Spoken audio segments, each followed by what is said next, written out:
Imagine the shock waves that have rippled through the international community as world leaders vehemently criticize Israel's audacious plan to seize control of Gaza City. This isn't just a political maneuver.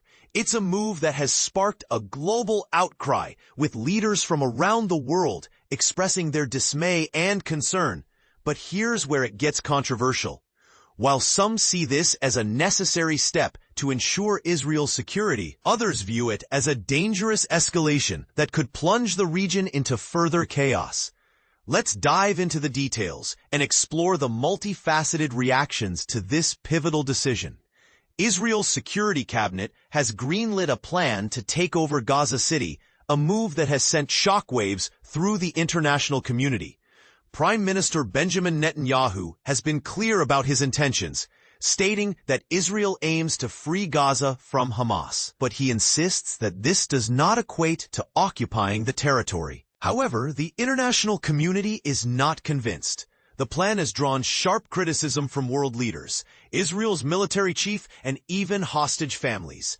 Hamas has condemned the plan as a full-fledged war crime with a high cost. Germany, Israel's second-largest supplier of arms, has taken a significant step by halting exports of military equipment that could be used in Gaza. Chancellor Friedrich Merz announced this decision, citing concerns over the humanitarian crisis and the potential for further escalation. This move is a stark reminder of the tension Israel's actions are creating among its staunchest allies. The humanitarian crisis in Gaza is reaching a boiling point. International outcry is mounting over starvation and the regular reports of killings at aid sites. Israel's restrictions on international journalists entering Gaza have only exacerbated the situation, making it difficult to get an accurate picture of the ground reality. The United Nations and other aid groups have warned that airdropping aid is dangerous and costly, leading to injuries and deaths among civilians. Several Middle Eastern countries have issued strong statements condemning Israel's plan.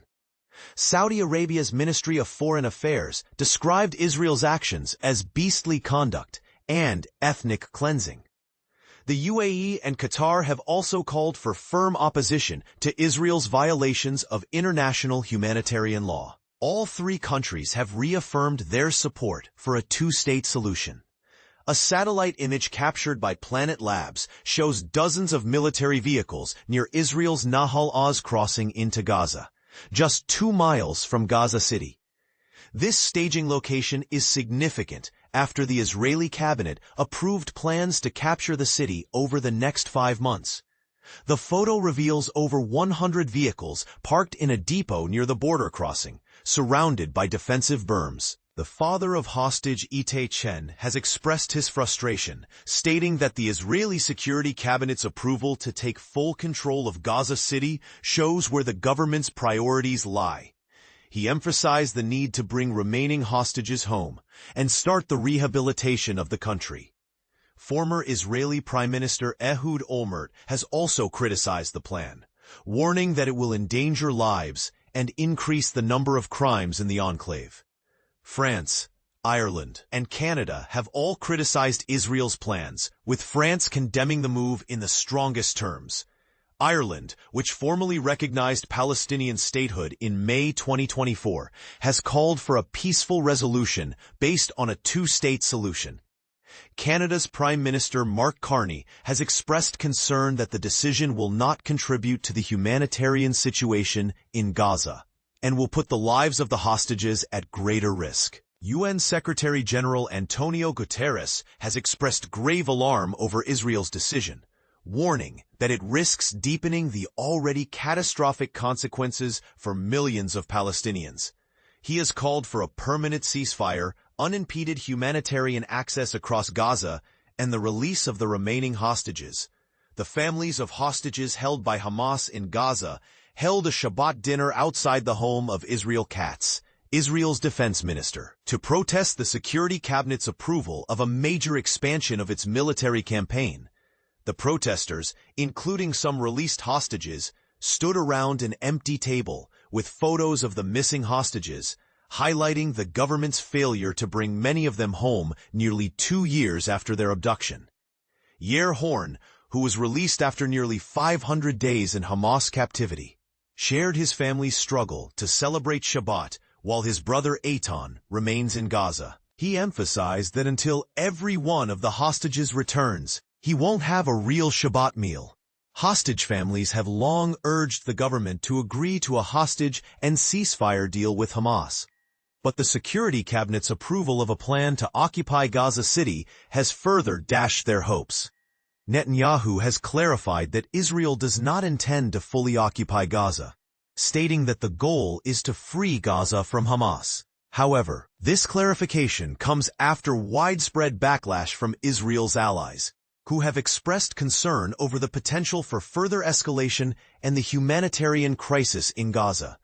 A reservist organization in Israel has renewed calls for soldiers to decline military orders to serve after the Security Cabinet approved an expanded operation to take over Gaza City. The organization believes that further military operations in Gaza pose a serious risk to the remaining 50 hostages, 20 of whom are still believed to be alive. Yotam Vilk, a captain in the reserves who decided to stop serving during the war, expressed his betrayal by the Israeli government. Michael Major, a former IDF intelligence officer, criticized Israel's politicians for not calling on others to refuse service. Netanyahu has expressed disappointment with Germany's decision to place Israel under an arms embargo, stating that Germany is rewarding Hamas terrorism by embargoing arms to Israel. He stressed that Israel's goal is to free Gaza from Hamas and enable a peaceful government to be established there. The decision by Germany to halt arms exports is a significant measure of the tension Israel's conduct in Gaza is creating among many of its staunchest allies. Due to its role in the Holocaust, Germany believes it has a special responsibility to protect Jewish life and sees Israel's security as a Staatsräson, a reason of state. The Israeli Security Cabinet has approved a phased plan to take over Gaza City, which would require up to 5 months. Approximately 1 million Palestinians in Gaza City and other areas would once again be forced into evacuation areas in southern Gaza. The military would establish compounds to house the massive influx of displaced Palestinians. Video footage circulating on social media showed an explosion in Gaza City just hours after the Israeli Security Cabinet approved plans for a full takeover of the city. The strike targeted an empty house near Al-Shifa Hospital, and there were no reported injuries. Other videos showed residents fleeing the scene, with one man warning that a nearby house was under imminent threat. A balcony in Gaza City collapsed under the weight of Palestinians rushing to reach airdropped aid, injuring several people. The United Nations and other aid groups have warned that airdropping aid is dangerous and costly, leading to injuries and deaths among civilians. The Palestinian Authority has warned that the decision to take control of Gaza City will lead to an unprecedented humanitarian catastrophe. The United Nations Human Rights Chief has called for the planned takeover to be immediately halted. Inside Israel, the Hostages Families Forum headquarters has expressed concern that the government is leading the country toward a colossal catastrophe for both the hostages and soldiers. The forum has called for a peaceful resolution and the release of the remaining hostages. U.S. Vice President J.D. Vance has stated that the United States does not intend to recognize a Palestinian state, following recent declarations by France, Canada, and the United Kingdom. Vance emphasized the administration's 2 core goals in the region: eliminating Hamas as a threat and addressing the humanitarian crisis in Gaza. The situation in Gaza is complex and fraught with controversy. While some argue that Israel's actions are necessary to ensure its security, others see them as a dangerous escalation that could lead to further suffering and instability. What do you think? Should Israel proceed with its plan to take control of Gaza City, or is there a better way to address the crisis? Share your thoughts in the comments below, and let's engage in a thoughtful discussion.